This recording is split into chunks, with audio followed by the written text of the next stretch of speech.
PSI dan Giring Ganesa seperti kesetanan saat Gubernur DKI Jakarta Anies Baswedan menjadi rebutan selfie pengunjung dibarengi teriakan Anies Presidenku selepas menonton pertandingan MotoGP Mandalika. PSI DKI Jakarta dan Giring Ganesa menilai Anies hadir di MotoGP Mandalika untuk belajar ke Presiden Jokowi. PSI mengatakan Pak Anies ke MotoGP Mandalika untuk belajar dari kesuksesan Pak Jokowi mempersiapkan acara internasional. PSI menilai persiapan MotoGP Mandalika hingga eksekusinya sangat matang dan hasilnya membanggakan.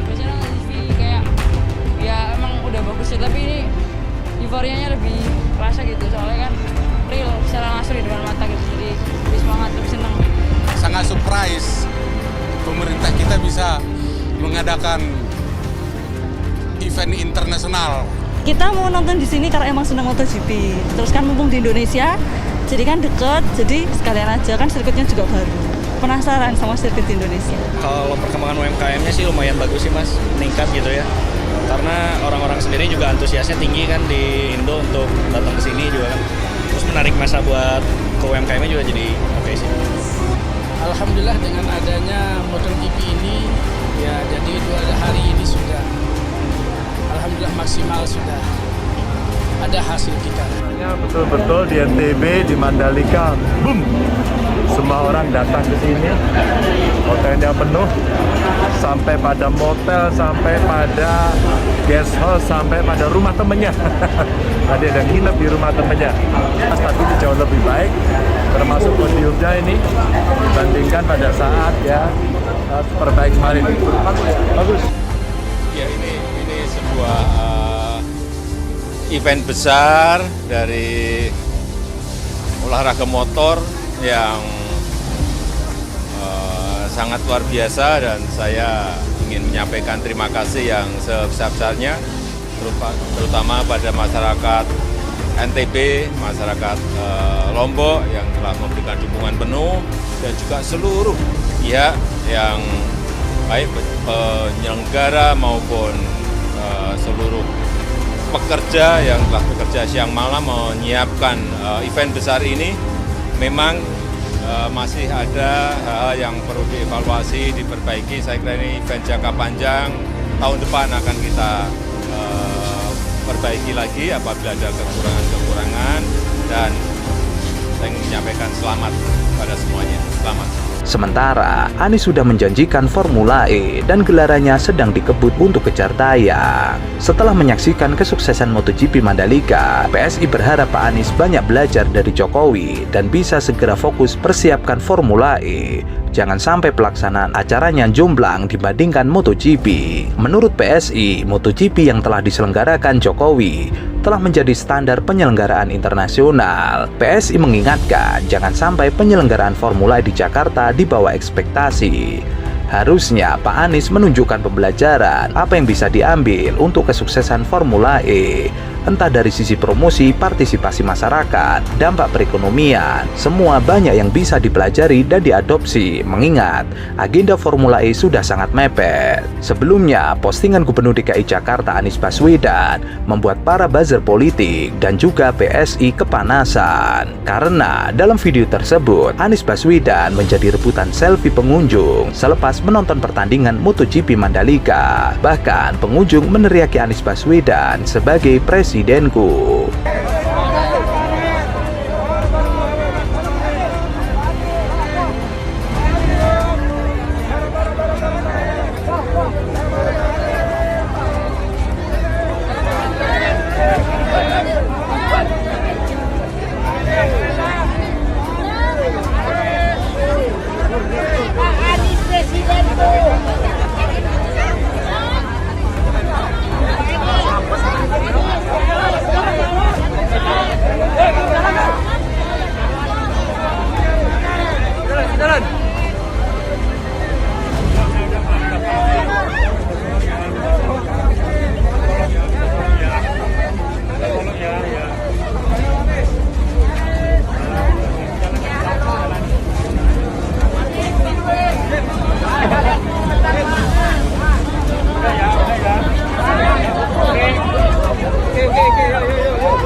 Hal tersebut berbeda dengan Ganjar Pranowo yang didukung oleh buzzer-buzzer dan juga PSI yang sebelumnya digembar-gemborkan. Mereka puji karena beberapa orang ingin foto dengan Ganjar Pranowo. Nyatanya, setelah Anies Baswedan datang, ribuan orang berebut untuk berfoto dengan Anies Baswedan. Hal itu tentunya yang membuat para buzzer dan juga PSI mati kutu. Nggak ada sih, cuma di penyekatan sempat ditanya-tanya aja. Ditanya apa, begitu aja. Ditanya mau kemana, ya saya bilang mau ke Kitseger gitu. Terus langsung diarahkan ke sini, ya ke Jalan Surya. Gimana Pak, Gubernur posting itu terus warga bisa nonton di sini? Gimana? Mantap sekali ya, malah antusiasme masyarakat khususnya di Lombok ya girang sekali kayaknya lihat postingan Pak Gubernur. Kayaknya saya coba-coba betul apa tidak, langsung masuk ke sini gitu. Nggak beli tiket berarti Pak? Nggak beli tiket alias gratis. Lebih baik jalan kaki karena lokasi pun termasuk sempit. Kita kan dari G3 dari G3 kemudian dari G2 juga karena ada jalan lama yang dari G2. Sebenarnya di sini ada 20 dari TNI, 20 dari Polri, khususnya Brimob dan Sabara. Imbauan kepada masyarakat untuk hati-hati pada saat naik Bukit Seger dan menonton di seputar Bukit Seger karena tidak ada zona aman di sini. Untuk keselamatan untuk ditanggung masing-masing karena ini bukan zona untuk penonton sebenarnya dan rawan untuk masyarakat apabila terjadi apa-apa terpleset bisa masuk jurang. Saya sudah dapat informasi demikian, makanya kita turun ke sini. Bukit Seger ini sudah kita amankan dari penduduk sipil, bukan melarang mereka menonton, namun ini sebenarnya bukan untuk wilayah layak untuk menjadi tontonan.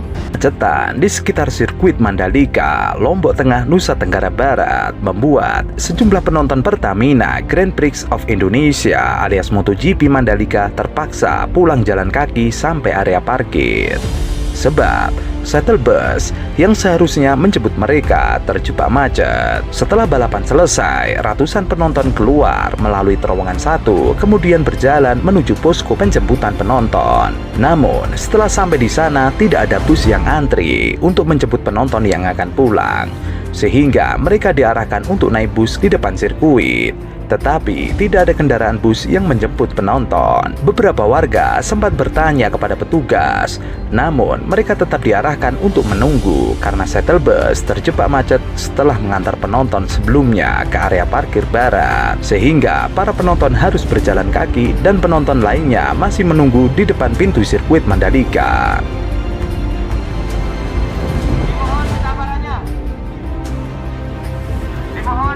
Di dalam area parkir, kepadatan penonton membludak tak terhindarkan. Tidak ada yang menyetop di sini. Tadi bisnya muter. Tidak ada yang naik dan menghadap bis. Bis kalau jalan semua. Pak, tadi sampai sini berapa lama, Pak? Lama, macet. Macet total ya? Ya. Ini kira-kira dapat nggak mereka nontonin? Gimana? Ini kira-kira mereka dapat nonton nggak? Dapat sih, sampai sore kan. Ya. Di sini cepat nggak prosesnya harus muatnya? Ini cepat, cuman jalannya kemari belum terpenuhi. Jalannya macet kali ya? Selain itu, terlihat beberapa penonton berjalan kaki menuju area parkir barat dan sebagian dibawa menggunakan truk bus polisi sehingga mereka bisa sampai dengan cepat menuju parkir barat. Hal yang sama disampaikan oleh Dedi, penonton asal Praia Timur, Lombok Tengah. Ia menyatakan dirinya berjalan dengan temannya harus berjalan kaki menuju parkir barat karena saat menuju sirkuit menggunakan shuttle bus, sehingga kendaraan yang digunakan bersama temannya diparkir di area Masjid Nurul Bilad. Shuttle bus yang telah disiapkan untuk akomodasi transportasi para penonton MotoGP sedang kejar-kejaran untuk jalan menjemput penonton, namun tidak bisa bergerak karena kejebak macet di depan sirkuit Mandalika. Bahkan butuh 3 jam untuk bisa keluar dari sirkuit Mandalika dan 4 jam untuk sampai ke Bandara Internasional Lombok. Hendri, salah satu penonton MotoGP asal Jakarta, mengaku kendaraan bus yang membawanya ke hotel usai balapan butuh 3 jam untuk keluar dari sirkuit Mandalika. Puluhan ribu penonton langsung keluar sirkuit Mandalika secara bersamaan usai balapan. Hal itu membuat jalur depan sirkuit, baik yang mengarah ke Bandara Internasional Lombok, melalui bypass dan sebaliknya macet total. Jalanan yang hanya muat masing-masing 2 kendaraan di setiap jalur membuat keruwetan lalu lintas. Kendaraan yang diparkir di pinggir jalan, ditambah orang lalu lalang dan menunggu kendaraan semakin memperburuk situasi. Kondisi lahan parkir di sisi kanan sirkuit Mandalika yang masih tanah dan kerikil juga tidak banyak membantu. Beberapa kendaraan kesulitan bergerak. We are underway here by the GP action, underway in Indonesia. Big wheel off the line there for Jorge Martin in second place. Storming star from Miguel Oliveira on the number 88 factory KTM. Quattararo at the top man gets the whole shot, but Oliveira up into third. Look at Alex Rins straight around. Holding BUMN Pariwisata Journey melalui PT Pengembangan Pariwisata Indonesia atau Indonesia Tourism Development Corporation tengah menanggung utang 4,6 triliun dari proyek sirkuit Mandalika. Nah, kesempatan ini perlu saya sampaikan background daripada Mandalika karena saya ditanya pendapat saya secara profesional bagaimana saya melihat Mandalika. Yang pertama, yang perlu saya sampaikan bahwa kami sebetulnya adalah menyelesaikan problematika yang ditinggalkan Pak Ketua. Jadi kalau saya ditanya, saya juga kalau uangnya hari ini 1 triliun saya minta untuk pengembangan, saya pasti tidak akan minta. Tetapi 1 triliun ini adalah menyelesaikan hutang yang ditinggalkan oleh sebelum kami mengambil alih Mandalika. Jadi ini adalah penyelesaian hutang yang 1 triliun. Sebagai kami Pak Pimpinan, itu waktu kita mengambil alih Mandalika, itu posisinya adalah mereka mempunyai short term liabilities 1,2 triliun. Mereka mempunyai long term liabilities 3,4 triliun. Dengan sumber repayment capacity hanya dari Nusa Dua. Terus terang saya tidak bisa menyelesaikan yang short term liabilities ini, di mana short term liabilities ini isi di dalamnya adalah pembangunan daripada grandstand dan juga VIP Village sama kebutuhan modal kerja waktu penyelenggaraan event, yaitu 1,2 triliun. Karena itu penyelesaian ini harus dengan equity. Tetapi yang long term liabilities-nya, apa yang kami lakukan hari ini sebelum saya nanti masuk kepada apa yang ditanyakan oleh di Mandalika. Yang long term liabilities, menyebabkan kerugian Mandalika itu semakin setiap tahun itu akan semakin besar. Karena ada mismatch, tidak hanya rugi tetapi juga secara cash flow dia menjadi negatif. Karena EBITDA-nya hanya 80 miliar, kewajibannya jauh lebih besar yang menjadi cicilan jatuh temponya. Direktur Utama Journey Doni Oskaria menjelaskan, hutang tersebut terbagi dalam 2 tem pembayaran. Kewajiban pembayaran jangka pendek yang harus dilakukan sebesar 1,2 triliun dan kewajiban jangka panjang mencapai 3,4 triliun. Ia mengatakan terus terang tidak bisa selesaikan kewajiban yang short term ini, diantaranya untuk bayar pembangunan grandstand VIP Village dengan kebutuhan modal kerja saat penyelenggaraan event. Untuk itu, satu-satunya untuk penyelesaian kewajiban jangka pendek ini, dirinya mengajukan penyertaan modal negara sebesar 1 triliun untuk ITDC. Mengenai kewajiban jangka panjang yang sebesar 3,4 triliun rupiah, Doni memaparkan sejumlah strategi. Pertama, pihaknya akan menghilangkan biaya-biaya, salah satunya dengan menghapus event World Superbike dari sirkuit Mandalika, karena event tersebut memberikan kerugian sebesar 100 miliar. Yang WSBK ini menunjukkan kerugian. Sehingga apa yang kami lakukan adalah kami akan melakukan renegosiasi untuk menghilangkan WSBK ini. Sehingga nanti WSBK-nya akan turun, akan kita hilangkan sehingga tidak muncul biaya di dalam penyelenggaraan WSBK yang itu sebetulnya eventnya tidak menarik crowd dan tidak menarik juga secara sponsorship. Ini berdampak 100 miliar penurunan daripada kerugian kita. Ini tahun ini akan kita lakukan untuk menegosiasi membuang si WSBK-nya. Itu yang pertama. Yang kedua adalah kita melihat lagi MotoGP ini berapa negatifnya dari sponsorship dan juga daripada hosting fee-nya. Kita sudah menghitung itu kita punya punya gap itu kurang lebih sekitar 50 miliar. Ini yang sedang kami carikan bagaimana kita mendapatkan tambahan sponsorship untuk menutupi gap ini. Sehingga kita bisa melokalisir problemnya di Mandalika ini. Problem pertama adalah berkaitan dengan long term liabilities-nya, yang kedua adalah berkaitan dengan MGPA-nya. MGP-nya kurang lebih 50 miliar yang harus kami lakukan. Yang dari sisi infrastrukturnya kita sedang merenegosiasikan untuk merestrukturisasi kreditnya, kita balancekan dengan posisi repayment capacity Nusa Duanya. Selain itu, MGPA yang merupakan pengelola sirkuit Mandalika akan mengaktifkan sirkuit untuk ajang internasional lainnya yang lebih menguntungkan. Langkah lain, ITDC akan mengundang swasta untuk berinvestasi di lahan sekitar sirkuit Mandalika. Saat ini, ITDC memiliki hak pengelolaan lahan 1.200 hektar. Hanya saja, nanti presnya akan direview terlebih dahulu. Karena saat ini, pres yang ditawarkan harganya 3 kali lipat lebih mahal dari kalau beli lahan, jadi tidak ada investor yang masuk. Karena kalau kita menerapkan Malaysia Policy dan pricing strategi hari ini, tidak akan ada orang yang mau berinvestasi di Mandalika karena dengan parameter 3-6 dolar per square meter per tahun, itu harganya 3 kali lipat lebih mahal daripada harga tanah average rata-rata tanah di Mandalika. Ini yang sedang kami kaji, Bapak Ibu sekalian. Mudah-mudahan proses yang diajukan ini adalah sebetulnya proses penyehatan kondisi Mandalika ketika kita ambil alih. Holding BUMN Pariwisata Injourney tengah putar strategi untuk menyehatkan perusahaan yang mengelola sirkuit Mandalika, yaitu Mandalika Grand Prix Association. MGPA saat ini disebut-sebut tengah menelan kerugian dari pengelolaan sirkuit Mandalika. Sirkuit Mandalika sendiri tahun ini kembali menjadi tuan rumah ajang balapan internasional bergengsi, yaitu World Superbike dan MotoGP. Hanya saja, event besar itu ternyata tidak banyak membantu MGPA untuk mendapatkan keuntungan. Kedepannya ini Pak Dirut harus memastikan agar sirkuit Mandalika itu tidak hanya kita harus meningkatkan event-event. Jadi event itu tidak hanya pada bulan Maret dan bulan Oktober. Ya Pak Dirut ya. Kemudian juga kontrak daripada Mandalika ini untuk MotoGP ini kan 10 tahun ya Pak ya.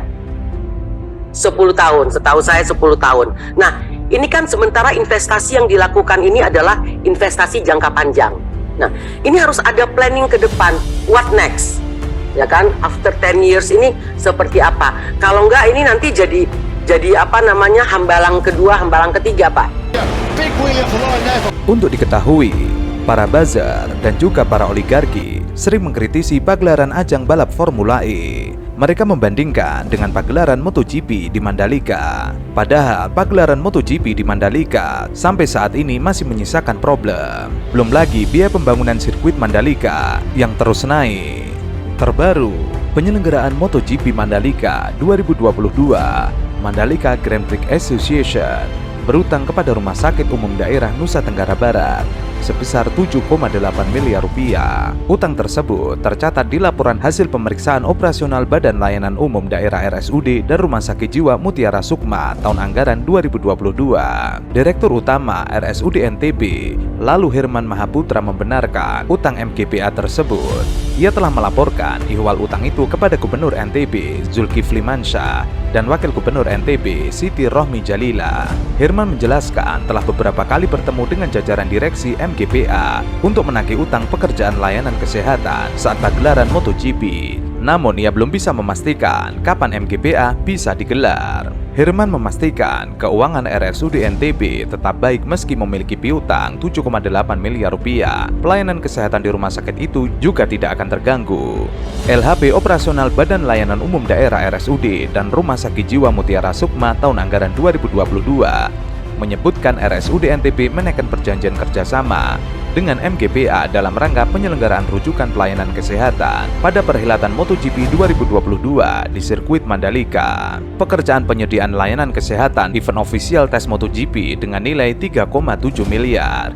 Pembayaran bisa dilakukan secara bertahap sesuai progres pekerjaan. Adapun perjanjian kedua tentang pekerjaan penyediaan layanan kesehatan event MotoGP Mandalika 2022 senilai 4 miliar rupiah, pembayaran dilaksanakan 100% setelah pekerjaannya rampung. Kerjasama operasional, penyediaan sumber daya manusia, peralatan medis, penyediaan ambulan, hingga screening COVID-19 sudah dilakukan oleh RSUD.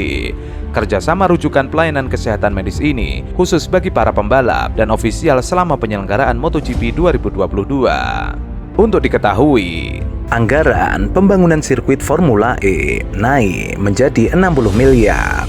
Pandai menilai pembangunan sirkuit Formula E masih hemat dan tidak aneh. Soal anggaran yang meningkat, ia pikir dari Pemprov dan pihak yang bersangkutan sudah menjelaskan. Tidak ada hal yang aneh. sekalipun meningkat tetap tidak melebihi anggaran rencana awal. Artinya, masih lebih hemat. PAN menilai anggaran pembangunan sirkuit Formula E tidak seberapa dibandingkan sirkuit lainnya. Ia pun membandingkan pembangunan sirkuit Formula E dengan Mandalika. Kalau melihat lebih luas, pembangunan sirkuit Formula E anggarannya tidak seberapa dibandingkan pembangunan sirkuit lain. Contohnya, sirkuit Mandalika dengan panjang 4,31 km menelan anggaran 950 miliar. Dengan panjang sirkuit 2,4 km, anggaran 60 miliar terbilang hemat. Terpenting, anggaran yang digunakan bukan dari APBD. Formula E yang panjangnya 2,4 hanya 60 miliar, tentu lebih hemat. Dan yang terpenting anggarannya bukan dari penyertaan modal dalam APBD. It's a good start from Max Günther from pole position, so it's a battle for second.